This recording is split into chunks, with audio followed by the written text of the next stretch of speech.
May nagugustuhan akong babae noong mga panahon na yon kaya alam kong straight ako pero bigla na lang sumulpot ang isang bahaghari at sinakop nito ang kaluluwa ko. Kaya napagtanto ko na nagkakagusto na ako kay Marco kahit pareho pa kami ng kasarian. Tawagin na lang daw natin siyang Charlie. Si Charlie ay isang matalinong estudyante at palaging honor student. Palagi din siyang inilalaban sa math contest hanggang sa dumating ang kanyang 5th grade na parang naramdaman niya ang pagiging bias ng kanyang mga teacher at ng kanyang kaibigan. Kakatapos niya lang mag-sign of the cross nang bigla siyang mapatingin sa isa niyang kaklase nang ngumiti naman sa kanya at tawagin na lang natin siyang Marco. At dahil unang araw pa lang ng kanilang klase ay ayaw niya agad ipakita ang tunay niyang ugali kaya ngumiti na lang siya pabalik kay Marco. First quarter pa lang nila nang madalas na silang nagkakasama ni Marco pero hindi naman sila ganun ka-close pero hindi niya naman magawang matanong si Marco kung nagkakilala na ba sila noon. First grading pa lang nila nang ilabas ng teacher nila ang listahan kung sino-sino ang mga kasama sa top at dito nila napagtanto ni Marco na nagiging bias ang kanilang teacher dahil pamangkin lang ng teacher nila ang kasama sa mga honor. Kahit na matalino rin ang isa sa pamangkin ng teacher niya pero sobrang daming matatalino sa section nila bakit daw mga pamangkin lang ng teacher nila ang nakasali sa mga honor roll. At nung araw ng announcement ay umiyak si Charlie pero nando naman si Marco para i-comfort siya at ang sabi sa kanya ay okay lang yan, babawi tayo sa second grading. Hanggang sa dumating na ang kanilang periodical test at sinabihan siya ni Marco na pakopyahin daw siya kapag hindi niya alam ang sagot at pakokopyahin din siya ni Marco kapag alam niya ang sagot. Kaya sobrang naging panatag ni Charlie kahit konti lang ang kanyang ni-review dahil alam niya na nag-review naman talaga si Marco. Kaya pinakopya niya naman si Marco at lumabas na ang resulta ng kanilang periodical test at inaasahan niya na napapasa silang dalawa pero ang hindi niya inaasahan ay mas mataas ang score ni Marco kaysa sa kanya. Kaya pakiramdam ni Charlie ay tinrider siya ni Marco dahil ang pinakopya naman sa kanya ni Marco ay yung mga maling sagot lang. Pero dahil kaibigan niya si Marco ay hinayaan niya na lang at least hindi siya bumagsak at pasado naman ang kanyang score. Pagkatapos ng kanilang periodical test ay dinala siya ni Marco sa bahay nila para makapaglaro daw silang dalawa ng basketball pero ang sabi niya kay Marco ay hindi siya marunong at ang sagot naman sa kanya ay tuturuan kita. Ilang beses din sinubukan ni Charlie na mag-shoot ng bola pero kahit isa ay wala man lang siyang na-shoot kaya napagod na silang dalawa at naglakad-lakad. Ang court na pinaglalaroan nila ay malapit lang sa dagat kaya 2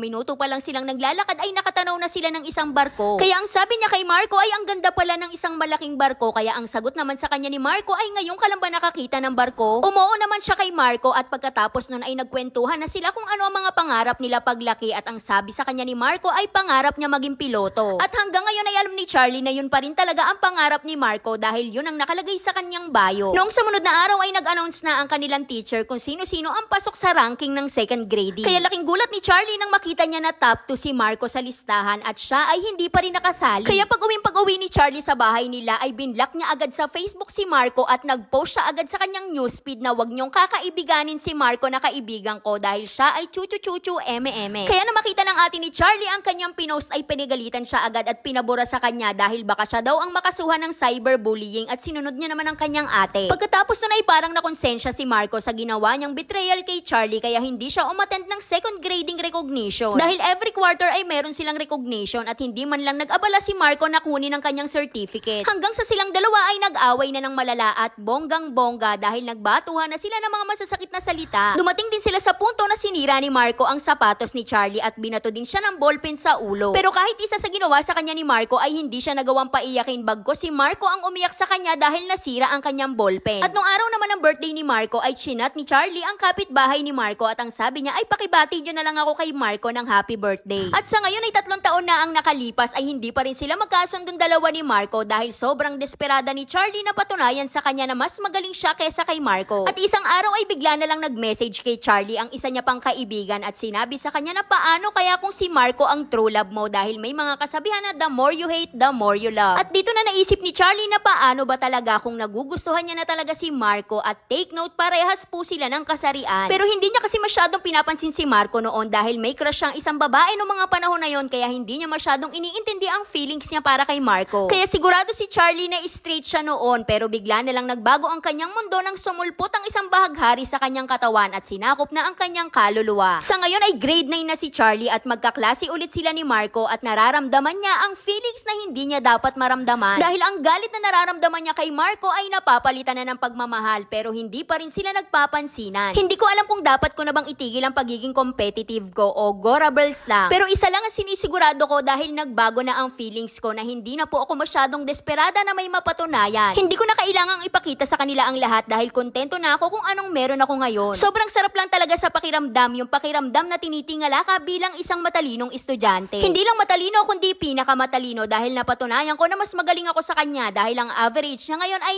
93 lang at ako naman ay 97 pero hindi pa rin kami magkasundo. Kaya gusto ko po sana na baka pwedeng ang gawin yung intro ay naniniwala ba kayo sa kasabihan na the more you hate, the more you love, pero kung gusto nyo pong palitan ay okay lang. Hindi ko po kailangan ng advice nyo dahil kaya ko naman pong mag-advise sa sarili ko. Ang kailangan ko po ay opinion o komento na galing sa inyo. Tuwang-tuwa po kasi ako sa mga komento nyo kahit wala namang nakakatawa. Mukhang kailangan ko na po talaga magpatingin sa doktor. Kaya hanggang dito na lang, Ate Charis. Alam nyo, hindi ako masyadong makarelate sa pagiging competitive kasi chill-chill lang talaga ako nung nag-aaral ako. Ang importante lang sa akin yung maipasa ko, okay na. Pero may mga kaklase talaga ako noon na nagpapasiklaban sila sa patalinuhan. At siguro yun ay dahil magkakaiba tayo ng definition ng success. Siguro para sa akin, ang makapasa ay success na, pero para sa iba gusto nila maging top sila. Kaya ang masasabi ko lang sa kwento mo ay kapag naungusan ka ng iba, ay wag mo silang sisihin kasi ginagawa din nila yung best nila. Kita mo si Marco, di ba? Ginawa niya yung best niya, tinrider ka, o di naging top siya. Dahil para sa akin, hindi naman lahat ng laban ay kaya nating ipanalo at hindi lahat ng pinangarap mo ay maaabot mo. Pero sa bawat pangyayaring yun ay meron tayong matututunan. At ika nga nila, the bigger the failure, the greater the lesson. Kaya gusto ko lang din kunin ang opportunity na to para magpasalamat sa mga kaklase ko na walang sawang nagpakopya sa akin nung high school kahit lagi akong absent.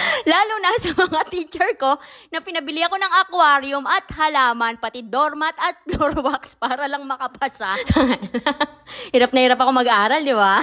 Kaya para sa mga gustong sumulat, dito lang po yan sa ating Facebook page na Saycar. Huwag kalimutan mag-follow para updated ka everyday. Kaya yun lang. Like and share para alam mo na namin bukas. Bye-bye!